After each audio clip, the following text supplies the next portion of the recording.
எனக்கென வந்த தேவதையே சரிபாதி நீ அல்லவா நடக்கையில் உந்தன் கூட வரும்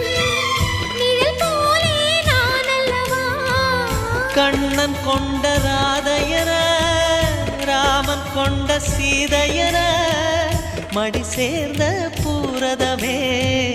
மனதில் வீசும் மாருதமே